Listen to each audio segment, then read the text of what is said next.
కార్యక్రమం ప్రారంభించే ముందుగా గురువు గారికి వందనాలు తెలియచేసుకుంటూ, మరి ఈ జూమ్ సెక్షన్లో పాల్గొన్న అందరికీ ధన్యవాదాలు. మరి ఈరోజు ఆత్మలమైన మనం ఆత్మగా ఉండలేకపోవడానికి కానీ, మరి ఆత్మని తెలుసుకోలేకపోవడానికి కానీ కారణం ఏంటి అనేది మనం తెలుసుకుందాం. అందరికీ తెలుసు, ప్రాపంచికంగా ఉన్న వాళ్ళకి తెలియకపోవచ్చు, కానీ శరీరమే నేననుకుని జీవించే వాళ్ళకి ఆత్మ అంటే తెలియదు, మనమెవరమో తెలియదు. కానీ మన అందరికీ కూడా గురువుగారు మొట్టమొదటే చెప్పడం జరిగింది, నువ్వు ఆత్మవే కానీ నువ్వు శరీరానివి కాదు అని మనకి చెప్పడం జరిగింది. కానీ మనం ఎందుకు ఎన్నో సంవత్సరాలు సాధన చేసినా, ఎన్నో విషయాలు వింటున్నా మరి ఆత్మని తెలుసుకోలేకపోతున్నాం, మరి అర్థం కావట్లేదు. మరి ఎందువల్ల ఇట్లా జరుగుతుంది అంటే, గురువు సత్యాన్ని చెప్పచ్చు, ఆ సత్యాన్ని తెలుసుకోవడానికి కావలసిన సాధన కూడా ఇవ్వచ్చు. గురువు సత్యాన్ని చెప్పడం 1 నిమిషం పని అయితే, సాధన చేసి ఆ సత్యాన్ని తెలుసుకోవలసిన అవసరం శిష్యుడికే ఉంది.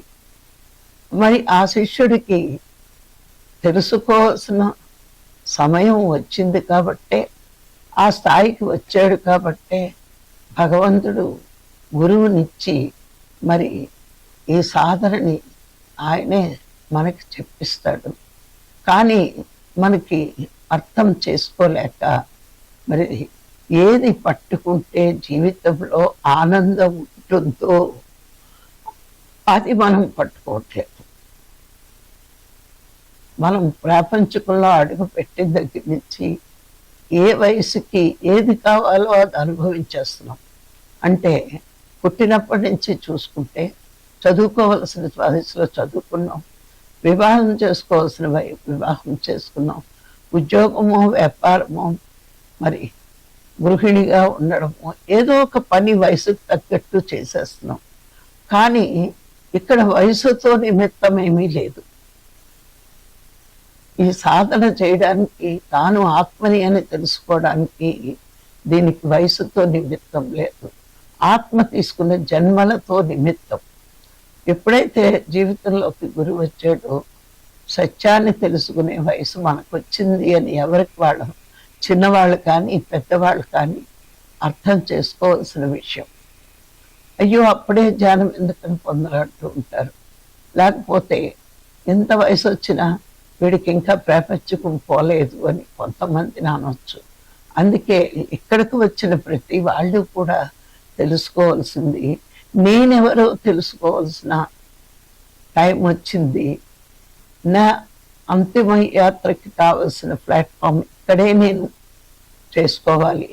ఈ శరీరం ఉండగానే భగవంతుణ్ణి తెలుసుకోవాలి. ముందు నేనెవరో తెలుసుకుంటేనే అది తెలుసుకోగలం. అందుకే భగవంతుడు నాకు గురువుని ఇచ్చాడు అని మనలో ప్రతి ఒక్కళ్ళమే అర్థం చేసుకుంటే, మరి ప్రపంచక చదువుల్లో ఫస్ట్ ర్యాంక్ రావాలని ఎంత కష్టపడి చదువుతామో, ఈ ఆధ్యాత్మిక జీవితం ఆనందమయం కావడానికి, ఆనందంగా ఉన్నామంటే మనం ఫస్ట్ ర్యాంక్లో ఉన్నట్టేనండి. అలాంటి జీవితం, ఆనందకరమైన జీవితం జీవించడానికి కావలసిన సాధన, మనమెవరో తెలుసుకోవడానికి కావలసిన సాధన సద్గురువు ద్వారా మనం పొందాం. కాబట్టి ఆ జీవితానికి, అంటే ఇప్పుడు వర్తమానంలో మనం జీవిస్తున్న ప్రాపంచిక జీవితంలో ఉన్న దానికంటే కూడా, ఈ జీవితం కంటే కూడా ఆనందకరమైన జీవితం ఉంది అని గురువు ద్వారా తెలుసుకున్నప్పుడు, దానికోసం మనం తీవ్రమైన కృషి చేస్తాం. మానవుడు అన్నిటి కోసం కృషి చేస్తాడు. ఈ ప్రపంచంలో ఏవి పొందాలనుకున్నా తీవ్రమైన కృషి చేస్తాడు. కృషి చేసి పొందవలసినవి పొంది అవి ఇక్కడే వదిలి వెళ్తాడు. గమనించండి, ప్రాపంచిక జీవితంలో ఈ సంపాదనలు ఇవన్నిటికీ తీవ్రమైన కష్టం పడి సంపాదించి వెళ్ళే ముందు ఇక్కడే వదిలి వెళ్తున్నాం. కానీ కూడా పట్టుకెళ్ళేవేవో తెలుసుకొని ఆ కూడా పట్టుకెళ్ళినవే మనకు శాశ్వతంగా ఉండేవి అని తెలుసుకున్న మనము దానికోసం తీవ్రమైన కృషి చేస్తే మరి ఫలితం తప్పకుండా పొందగలం. అందుకే మనం ఫలితం పొందలేకపోతున్నాం. ఈ ప్రపంచం ఎలా ఉంది అని విశ్లేషణ చేసినంత కాలము మనము బాహ్య దృష్టిలో ఉంటాం. గమనించుకోండి, ఈ ప్రపంచం ఇలా ఉందేంటి, వీడు ఎలా ఉన్నాడేంటి, వాడు అలా ఉన్నాడేంటి, లేదా మనం ఇట్లాగున్నాం, అలాంటిది కావాలి, ఇలాంటిది కావాలి, ఇలా మన దృష్టి బాహ్య దృష్టి అయినప్పుడు సత్యం తెలిసినా సత్యం కోసం ప్రయత్నం తక్కువగా ఉంటుంది. బాహ్య దృష్టి ఉన్నవాడికి సత్యాన్ని పొందే, సత్యాన్ని తెలుసుకునే అర్హతే ఉండదంటాయి మన ఉపనిషత్తులు. బాహ్య దృష్టి నీకు ఉన్నంతసేపు కర్మలు తప్పవు, జన్మలు తప్పవు. మరి జనన మరణ చక్రంలో ఎప్పుడు ఈదుకుంటూ మరి చివరి జన్మలకు వచ్చినప్పుడు నా జీవితంలో శాంతి లేదు, సుఖం లేదు, దుఃఖమే.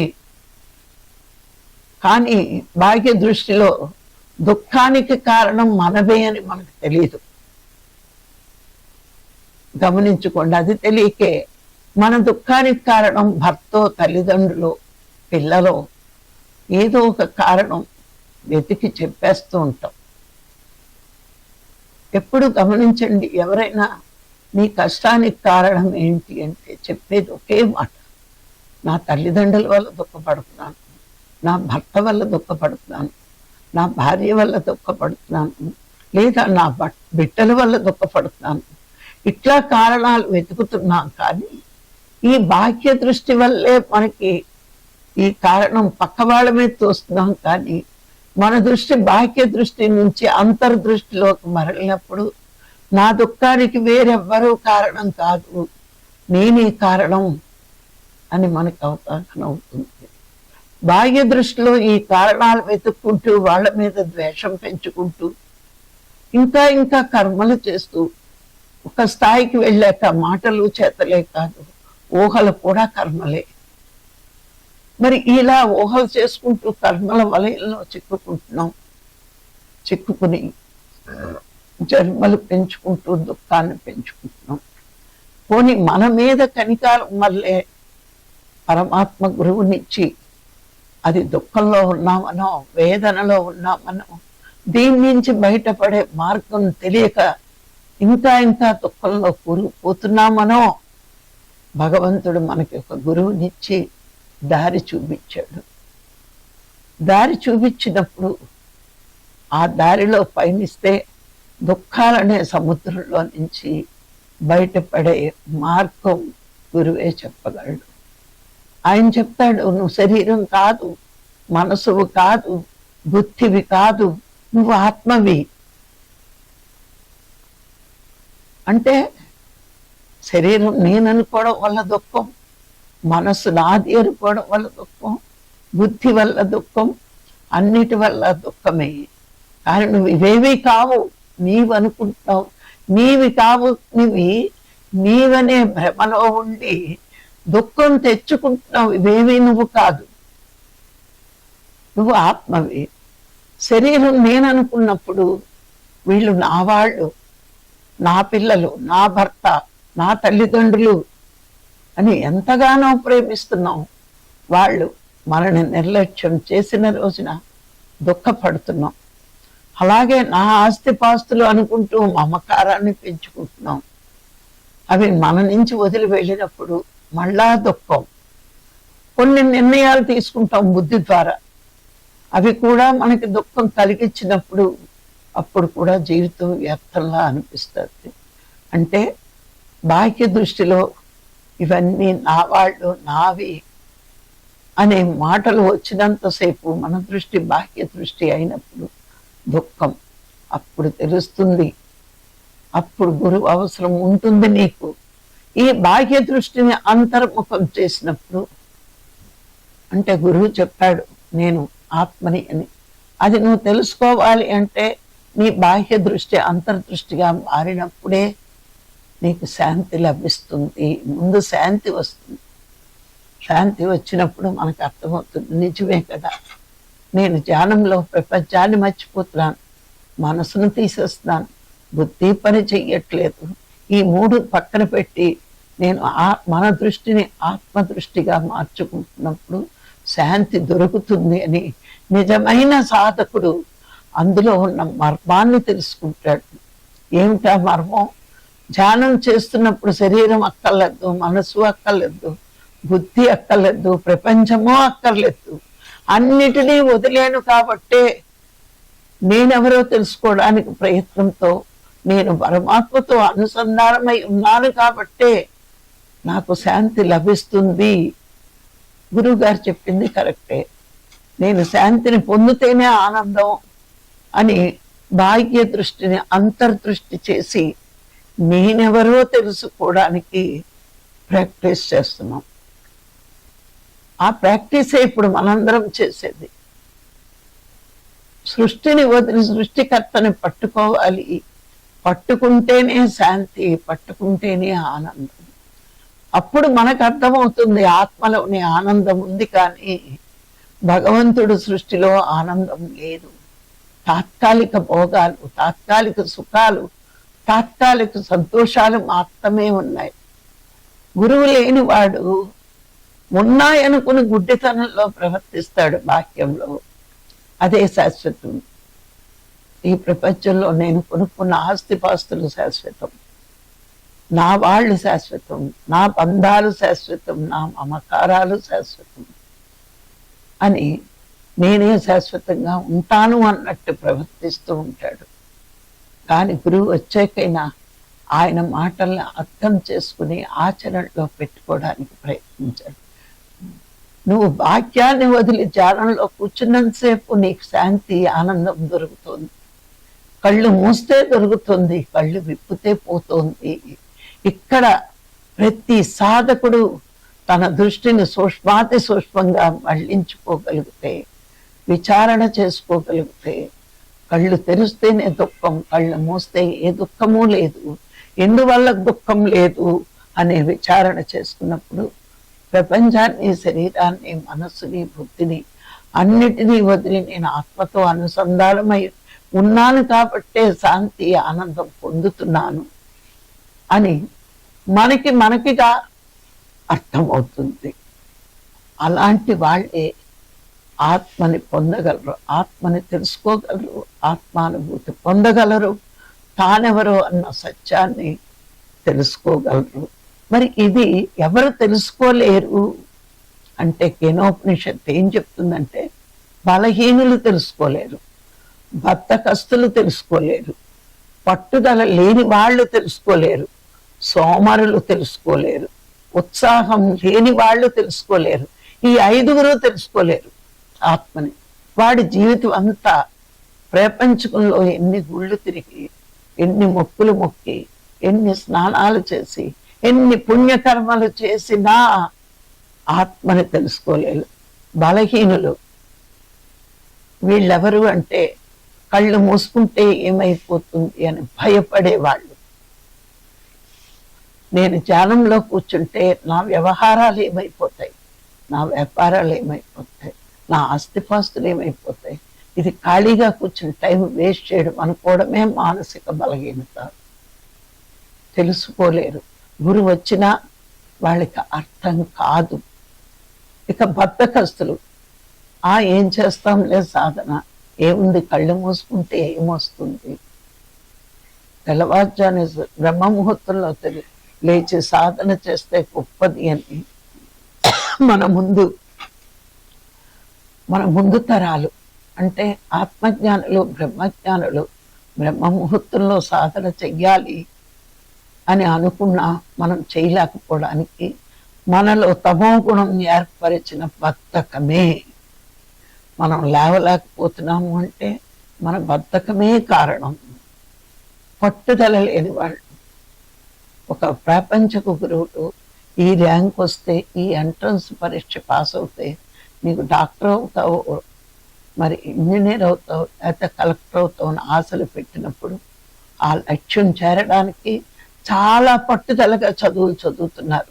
మరి అదే పట్టుదల నువ్వు ఎవరో తెలుసుకుంటేనే నీ జీవితంలో ఆనందం ఉంటుంది అని ఆ సద్గురువులు చెప్పినప్పుడు ఆ ఆనందం పొందాలి, ఆ ఆత్మానుభూతి పొందాలి, నేనెవరో తెలుసుకోవాలి అనే పట్టుదల ఉంటే మనం తప్పకుండా సాధించి తీరుతాం, తప్పకుండా సాధించి తీరుతాం.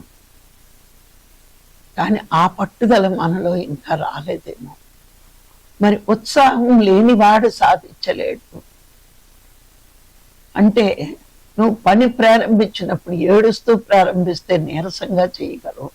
ఉత్సాహంగా నేను సాధించగలను అనే పాజిటివ్ మైండ్తో నువ్వు నీ సాధన మొదలుపెట్టి జ్ఞానం పొందాలి.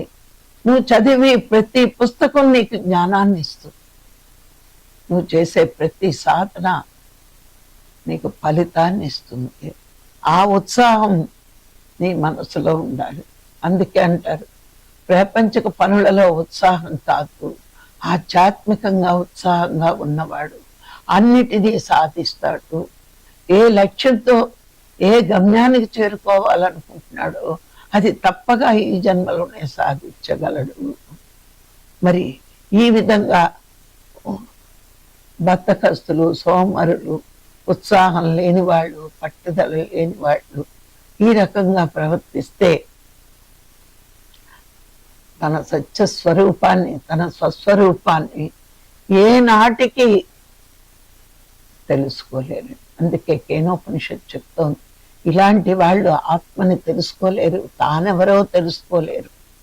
మరి ఉత్సాహం ఉన్నవాడు తెలుసుకోగలడు, బద్ధకం వదిలిన వాడు తెలుసుకోగలడు, సోమరితనం వదిలిన వాడు తెలుసుకోగలడు, బలవంతుడే, ఆధ్యాత్మిక బలవంతుడు తెలుసుకోగలడు. మీరు గమనించండి, సాధన చెయ్యడానికి ఎంత ఉత్సాహంగా ఉంటామో అప్పుడు మనకున్న అవసరాలు, మనకున్న అడ్డంకులు అన్ని ప్రకృతి చూసుకుంటారు, ప్రకృతి చూసుకుంటారు. మరి అవసరాలంటే మీరు చూడండి, ప్రాపంచిక జీవితంలో ఎప్పుడు ఆకలి వేసేసినట్టు ఉంటుంది, టైంకి తినకపోతే ఉండలేదు. కానీ నువ్వు ధ్యాన మార్గంలో ఉన్నప్పుడు, ధ్యానం చేస్తూ ఉన్నప్పుడు నీకు ఆకలి కూడా వెయ్యదు. ఎందుకంటే అది ప్రకృతి ద్వారా నీకు వచ్చిన వరం. అది లో నుంచి భగవంతుడు నీకు కాపాడుతూనే ఉంటాడు. దాహం ఉండదు. ఎందుకు ఉండదు? నీకు చేస్తున్నది ఏంటి? అది కూడా లోన ఉన్న భగవంతుడే నిన్ను కాపాడుతున్నాడు. నిద్ర ఉండదు. బలవంతంగా నిద్ర నుంచి మేల్కొని కూర్చోవడం కాదు. మనం 12 గంటలకు పడుకున్నాం, 3 గంటలకు లేవగలుగుతున్నాం అంటే, ఒక పెళ్లికి వెళ్ళొస్తే మేలుకుంటే ఆ 2-3 రోజులు మనకు ఆ బద్ధకం వదలదు. కానీ మనకు బద్ధకం లేకుండా, మరి నిన్న అందరూ ప్రయాణాల్లో ఉండి ట్రైన్లు దిగి గబగబా సెల్ పెట్టుకుని జూన్లో పాల్గొన్నారు అంటే వాళ్ళు బద్ధకాన్ని జయించిన వాళ్ళు, సోమరితనాన్ని జయించిన వాళ్ళు, తెలుసుకోవాలి అని పట్టుదల ఉన్నవాళ్ళు, ఉత్సాహం ఉన్నవాళ్ళు. ఇవి ఉన్నవాళ్ళు తానెవరో తెలుసుకోగలరు, తన గమ్యాన్ని చేరగలరు, తన లక్ష్యాన్ని చేర్చుకోగలరు. మరి ఈ విధంగా మనం మన ప్రవర్తనను బట్టే, అందుకే ఆత్మని ఎవరు తెలుసుకోగలరు అంటే బద్ధకం లేనివాడు, ఉత్సాహం ఉన్నవాడే తెలుసుకోగలడు. ఎందుకు తెలుసుకోవాలి? బతికినన్నాళ్ళు శాంతిగా బతకడానికి, ఆనందంగా బతకడానికి. తన స్వస్వరూపం తాను తెలుసుకోనన్నాళ్ళు మానవుడు దుఃఖంలోనే ఉంటాడు. తానెవరో తెలుసుకుని, తన స్వస్వరూపం తెలుసుకుని, అది తెలుసుకున్న రోజే శాంతిని పొందుతాడు. మరి ఇది తెలుసుకునే మార్గం ఏంటి అని వెతుక్కోక్కర్లేదు నువ్వు. ఆ మార్గాన్ని చెప్పడానికి గురువుని భగవంతుడే నీ ముందు ఉంచాడు. అందుకే గురువులు మన ముందుకు వచ్చి మనమెవరమో చెప్తారు. మనం ఎవరమో తెలుసుకోవడానికి కావలసిన సాధనని కూడా మనకి ఇచ్చేస్తూ ఉంటారు. స్కూల్కి దేనికి వెళ్ళావు? ప్రాపంచిక చదువులు చదువుకోవడానికి వెళ్ళావు. మరి ఆ చదువులు చదువుతున్నావుగా క్లాస్ పాస్ అవ్వడానికి. మరి దుఃఖం అనేది ఉంది జీవితంలో దాటాలి అనుకున్నప్పుడు గురువు చెప్పే సాధన చెయ్యాలి. నువ్వెవరివో చెప్పినప్పుడు అది తెలుసుకోవడానికే సాధన, అది తెలుసుకోవడానికే జ్ఞానం. మరి ఈ రెండు సాధన చేస్తూ జ్ఞానం పొందాలి అంటే మొట్టమొదట ఇలా సజ్జన సాంగత్యాల్లో పాల్గొంటూ స్వాధ్యాయం చెయ్యగలిగితే మరి ఇంకా ఇంకా మనం ముందుకు వెళ్తున్నాం. గమనించుకోండి, ఎవరైతే సజ్జన సాంగత్యంలో పాల్గొంటారో, ఎవరైతే మరి స్వాధ్యాయం చేస్తారో వాళ్ళు జ్ఞానవంతులు అవుతారు. ఎవరైతే సాధన తీవ్రాతి తీవ్రంగా చేస్తారో మనసును శుద్ధత్వంలో ఉంచుకోగలుగుతారు. ఎందుకంటే ప్రపంచం వైపు తిరిగిన మనసు మురికి మనసు అవుతుంది. ఆత్మ వైపు తిరిగిన మనసు శుద్ధత్వం పొందుతూ ఉంటుంది. మరి మనకి తెలుసో తెలియకో మనము ఎంత జాగ్రత్తగా ఉన్నా కొన్ని ముద్రలు, కొన్ని మురికి మన మనసులో పడుతూనే ఉంటాయి. వద్దనుకున్నా పోవేవి. మనం వద్దు అనుకున్నా మన ఇంద్రియాల ద్వారా చూసినవి, విన్నవి అన్నీ వస్తాయి మనసుకి సేకరించే. ఎందుకు? మనసుకు సేకరించే గుణం ఉంది కాబట్టి ఇంద్రియాల ద్వారా ఏదైతే తెలుసుకుందో అవి నిక్షిప్తం చేసుకోగలిగే అవకాశం మనసుకు ఉంది. మనసు ఉన్న మానవుడు దుఃఖంలో ఉండడానికి కారణం చూసినవి, విన్నవి తనలో నిక్షిప్తం చేసుకుంటున్నాడు కాబట్టే దుఃఖంలో ఉంటున్నాడు. మరి ప్రపంచం వైపు తిరిగి విషయాలను సేకరించి మనసును విషంగా మార్చుకుంటుంది. కానీ ఆత్మవైపు తిరిగి సేకరించిన విషయాలని వదిలేస్తూ ఉంది.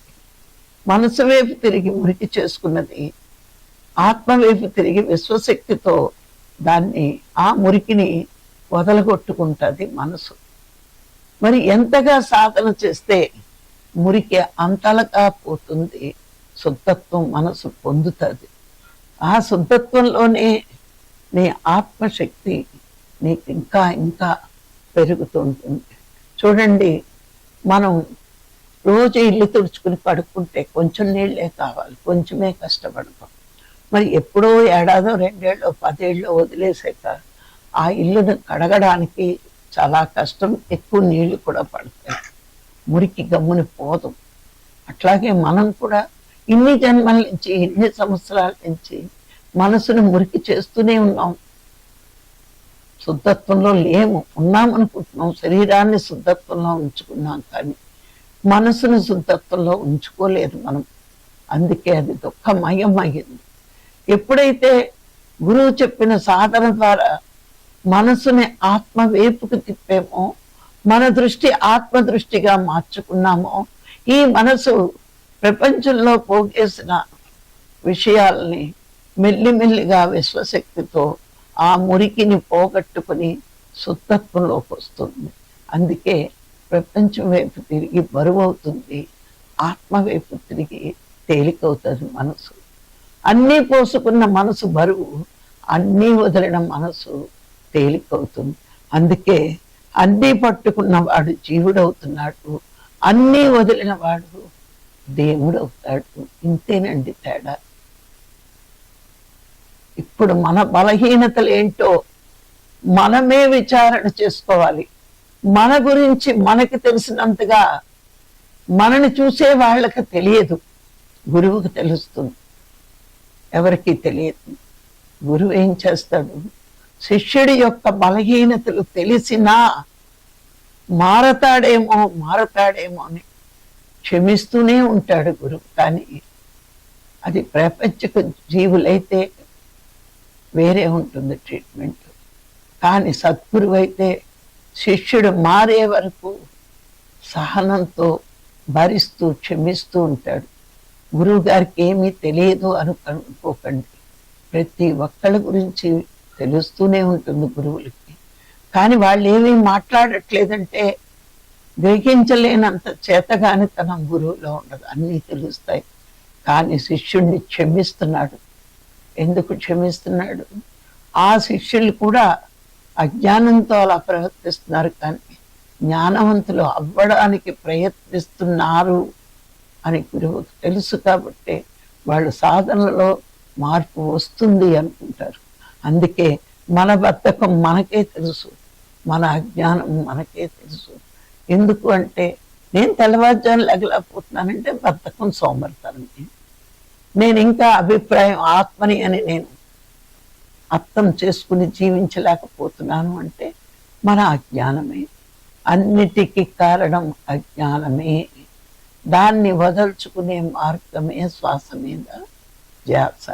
అది పెట్టినప్పుడు మాత్రమే జీవితంలో శాంతి ఉంటుంది, శాశ్వత అయిన ఆనందం పొందుతాం, మన స్వస్వరూపాన్ని మనం తెలుసుకోగలుగుతాం.